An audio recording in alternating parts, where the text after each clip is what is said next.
I'm grateful that more social media is much more restricted now than it. No, it was more restricted then than it is now. Because if I had like TikTok in my hands as a frat boy.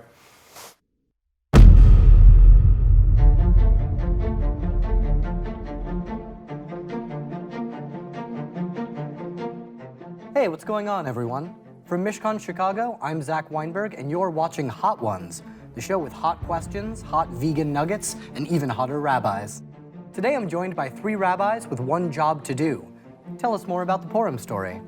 You might know Rabbi Stephen from his intellectually rigorous and emotionally inspiring classes, Rabbi Dina from her delightfully succinct and enlightening podcast, The Morning Scroll, and Rabbi Lizzie from the last 2 years of throwing up in service of Purim Spiel jokes. Are you ready to get started? The rabbis have before them 7 vegan nuggets and 7 questions.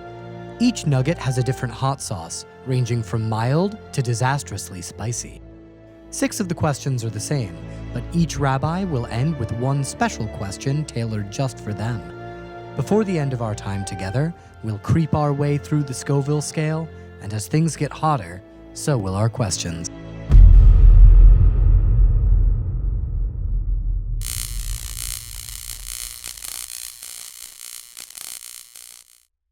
Bon appetit. Number 1. I don't have to eat the whole thing, right? All right, I'm going to bless this culinary experience. Baruch atah Adonai Eloheinu melech haolam shehakol nihiyeh b'dvaro. If you're hardcore like Rabbi Stephen, you really mop up all the sauce. Like I said, I don't love it as a flavor. Yeah. Blessed is the one by whose word all things come into being, including vegan chicken nuggets and hot sauce. Rabbi Stephen. The book of Esther, from which we get the Purim story, doesn't mention God.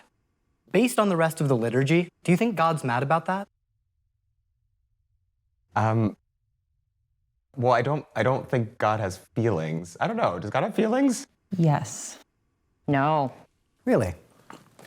I think God is much like the character of Esther, hidden but very powerful. I feel like God would rewrite the book of Esther and be like, obviously it was my hand that caused this miracle, everybody, you self-centered humans, just worried about your own suffering and your own experience. I think the book of Job is the opposite of the book of Esther. Job is all about how like divinity F's with your life. Am I allowed to swear on camera? I imagine if God was going to be into like biblical fan fiction, which is basically the book of Esther, God would be like into like a badass heroine, which is what the story's about. So, Do you think there's anything in it that God is mad about? Probably. Like what? I don't know. Because God is so inscrutable that we couldn't even imagine what God is mad about. God's your passive-aggressive friend.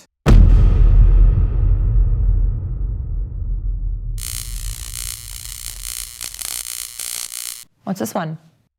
This is sriracha. I don't like sriracha. I love spicy food. Yeah.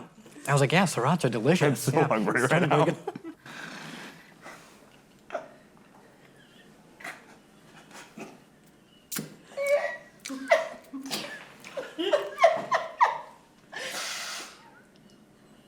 I feel like the feeling of when I went into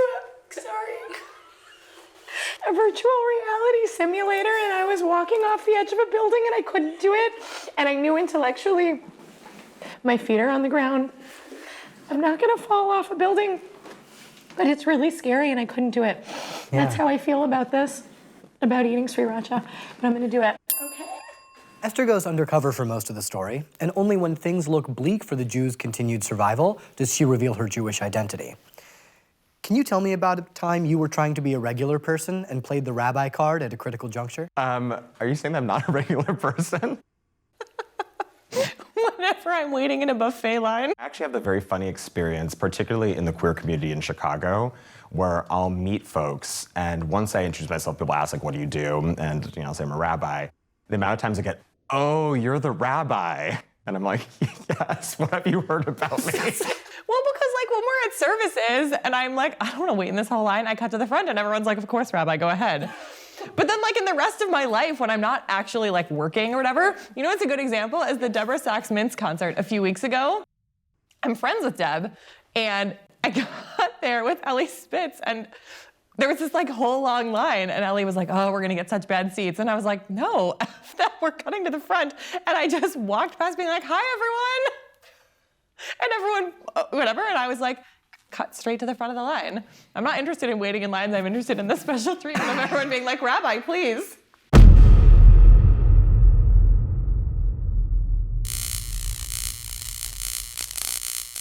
All right, what's this? Number 3, this is Tapatio. Salud. Good.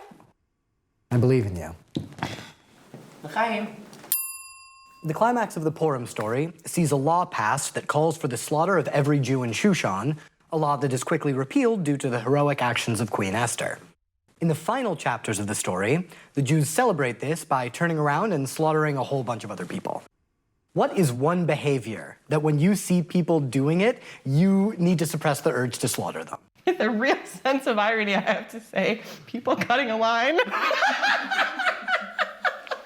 really makes me angry. What if they're a rabbi? Then we duke it out. Okay, first I need to go back to the way the question is phrased. I knew I was going to get fact checked. Not exactly correct. Yes. The law isn't repealed because the king has this whole thing where he's like, I can't repeal it, I'm so sorry, but I give you permission to fight back. So that's actually important because it's sort of like, I can't stop the genocide, but I can guarantee you that you can fight back. I have a irrationally violent hatred of the word referencing. I really bristle at slow drivers in front of me. How slow is too slow? I mean, like speed limit. I don't, you know. Yeah. The one that I know that I'm actually bad at, that I've been working on, which a friend pointed out recently, is the difference between nauseated and nauseous. You are nauseated, but something that is nauseous causes nausea. So when people are like, I'm feeling nauseous, it means that you're actually saying that you're feeling like you're causing other people nausea. Wow. A quick show of hands in the room. Who knew that? There's one hand, but I don't believe it.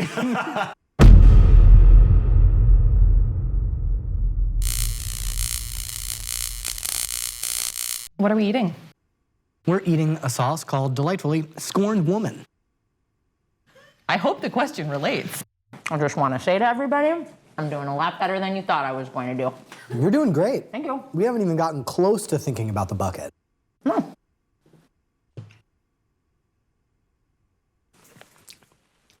A little spicy. How you doing? I'm doing okay. I'm going to ask you another question. Whenever King Ahasuerus, the inept king of Shushan, needs to write something down, he calls upon his scribes to transcribe his words. What is one task you definitely could have done yourself, but instead offloaded to your scribe, rabbinic assistant Seth Torres? I do it very infrequently, I have to say, and Seth often chides me for not offloading enough to him. So you offload to him the burden of not offloading things to him. Yes, I offload to Seth the emotional labor of trying to care for me. Seth helps members of our community who are slackily challenged.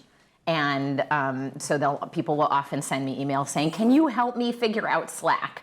And so I said to my 70-person anti-Semitism class the other night, Seth loves nothing more than helping you with Slack. Emails. Okay. I'm so bad at getting back to people via email. I'm really good at collecting emails, actually. I think that's a strength of mine. You could take this moment to apologize.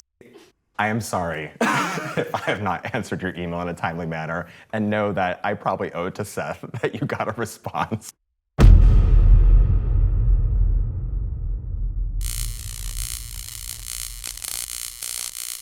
This hot sauce is called Dirty Dicks. So the scorned woman is because of the dirty dick. Or vice versa. That's a real reason the to be dirty dick upset. is because of the scorned woman. I'm now afraid to eat this. For the good of the people. Okay.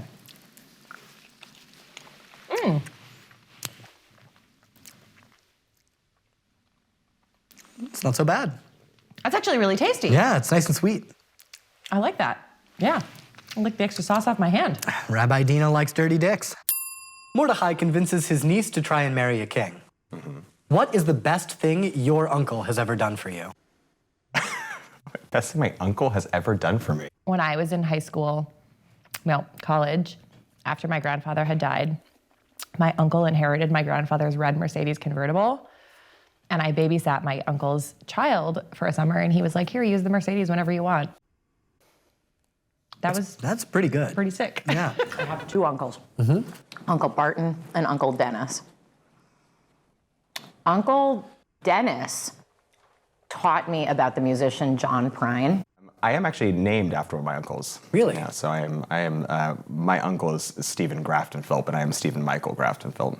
I have two uncles, both named Steve, and my middle name is Stephen. Yeah. We're buddies. We're buddies. Yeah. Go Uncle Steves.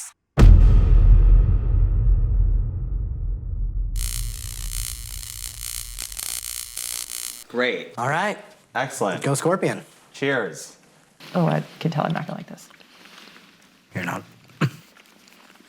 Ugh. Well, while you're figuring that out. Okay. There it goes. It's when it hits the top of the mouth.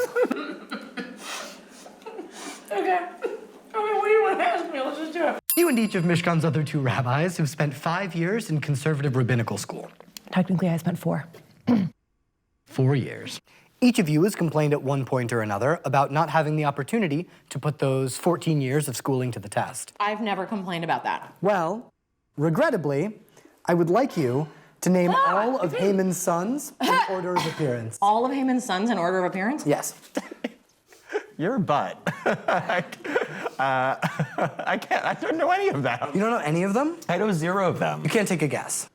No. Okay, here's the thing about Haman's sons. Yeah. Their names are all just like gibberish. And I actually, earlier today, thought to myself, I should look at the names of Haman's sons. And I think one of them is like a Hash Dar Panache. That's like 3 of them stuck together. That's what I'm saying, it's all just Yeah, gibberish. Totally. I'm gonna need 10 names on my desk. Happy, sleepy. Do you know that actually the most interesting bit of circumcision in the Torah is about your heart? Bob. No. 10 names. No. Yep. Nope. It won't rest until there's 10 names on my desk. I bet Dina had them all down pat because she's good at reading Megilla and you're supposed to know them and say them within one breath. I don't know, man. Dick face, asshole, Yeah? jerkwad. Ahamida, Parnasata, Those are both close. Padatata. I'm not eating this sauce again. The names, of course, were Parshandatha, Dalphon, Aspatha, Poratha, Adalia, Amidatha, Parmashta, Amisai, Amidai, and my personal favorite, Vajazatha. I was actually not that far off. You were very close, actually.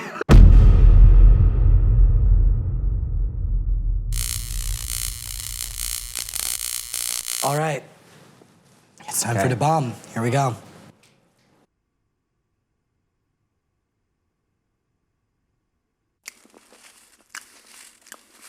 Oh, God. It's fine, everyone's fine.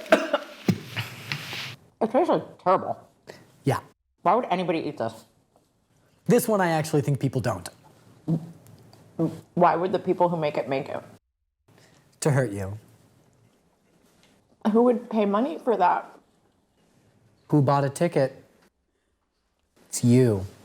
In order to kill all of the Jews in Shushan, Haman constructs a gallows that is 50 cubits high. If we understand that a cubit is 18 inches, and that there are 12 inches in a foot, 3 feet in a yard, and 1,760 yards in a mile, how many cubits long is the 26.2-mile Chicago Marathon, which you ran last fall? Now, luckily, I do have some aids to help you with this. Yes, thank you. I just need to see it. Totally. So we've got a couple of things. We've got, here is your, Oh, this is so here are helpful. your Thank conversions. Great. Here is where you can show your work. Oh, thank you. And here, if you'd like it, is a calculator. I don't need that, buddy.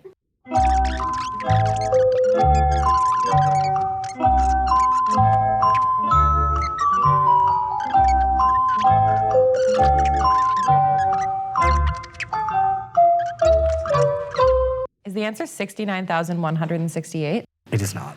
The answer is 92,224 cubits. I was off by a real order of magnitude there. Rabbi Lizzie, Yeah? in the story of Purim, Vashti refuses to dance for King Ahasuerus and his friends. In Mensch Academy, we encourage children to dance in self-expression. Yeah. Can you demonstrate for us now either a dance of seduction or a dance of self-expression? Dance has never been my primary form of self-expression or seduction. So Like I do other things for both. Right. Is there anything overlapping that you do for both? Singing. Okay. Can you sing us a song of seduction? Better that I should sing than I should dance. At last,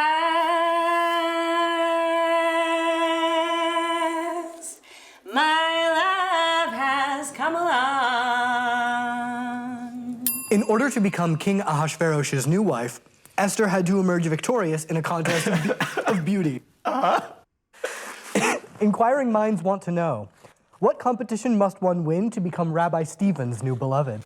Oh, so I have 3 dating criteria. Okay. You have to be in therapy. You have to have a cohesive sense of style.